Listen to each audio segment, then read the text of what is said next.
आखिर इसके पीछे क्या राज है कि खाना काबा के ऊपर से हवाई जहाज नहीं गुजर सकता, गुजरे तो गायब हो जाता है।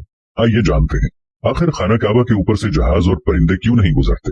आपको ये भी बताया जाएगा कि क्या खाना काबा जमीन के बिल्कुल दरमियान में मौजूद है और जदीद साइंस इसके बारे में क्या कहती है।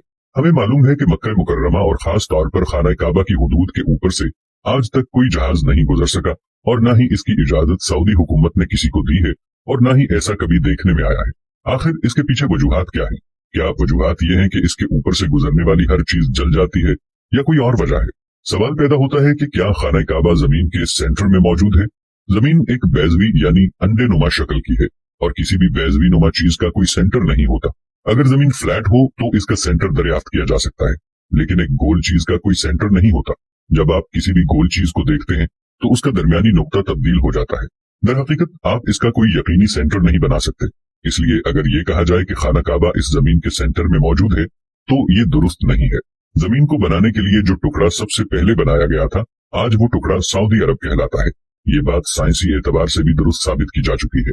दूसरा सवाल यहाँ ये पैदा होता है कि क्या खाना काबा के ऊपर से कोई जहाज या फिर कोई परिंदा गुजर सकता है। आपने कई बार ये सुना होगा कि खाना काबा के ऊपर से एक जहाज या परिंदा गुजरा जो कि जल गया या तबाह हो गया। ये बातें सुनने में तो अच्छी लगती हैं, मगर इनके पीछे कोई तारीखी हकीकत नहीं है। अहम बात यह है कि क्या वाकई खाना काबा के ऊपर से किसी भी जहाज को गुजरने की इजाजत नहीं दी जाती। सऊदी हुक्काम और सऊदी एविएशन ने सख्ती से पाबंदी लगा रखी है कि किसी भी किस्म का कोई भी जहाज मक्का मुकर्रमा या हिजाज की सरजमीन के ऊपर से नहीं गुजर सकता।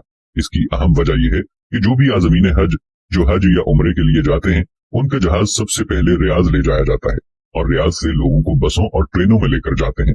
इसकी बड़ी और पहली वजह यह है कि अल्लाह पाक ने कुरान मजीद में गैर मुस्लिमों को पाक सरजमीन में दाखिल होने पर पाबंदी आयद की है और दीगर आयात भी मौजूद हैं जो ये साबित करती हैं कि मुशरिकीन मदीना और मक्का में दाखिल नहीं हो सकते।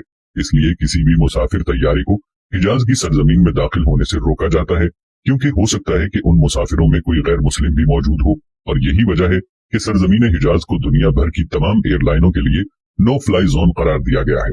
दूसरी तरफ जिन इलाकों में ऑयल रिफाइनरीज मौजूद होती हैं, वहां भी किसी फ्लाइट या जहाज को गुजरने की इजाजत नहीं मिलती, क्योंकि अगर कोई जहाज वहां गिर गया तो एक बहुत ही खौफनाक धमाका होगा। मक्का मुकर्रमा एक इंतहाई अहम जगह और जहाजों को इसके ऊपर या करीब भी नहीं आने दिया जाता कि खुदा न खास्ता कोई मुशरिकीन या काफिर और दहशतगर्दी के अनासिर जहाज को हाईजैक करके मस्जिद हराम में लाकर मार दे। सऊदी हुकूमत ने भी पूरी दुनिया को वार्निंग जारी की हुई है कि अगर किसी ने भी ऐसा करने की कोशिश की तो मिसाइल मारकर वो जहाज तबाह कर दिया जाएगा। किसी जहाज को आने की इजाजत नहीं। अगर आप देखें कि जहां मक्का में मुसलमान इबादत करते हैं, अगर कोई जहाज वहां से गुजरे तो मुसलमानों की इबादत में खलल पैदा हो जाएगा। अभी तक तो ऐसा वाकया होने नहीं दिया गया और न कभी देखा गया है कि कोई जहाज गुजरा जो जल गया या तबाह हो गया हो।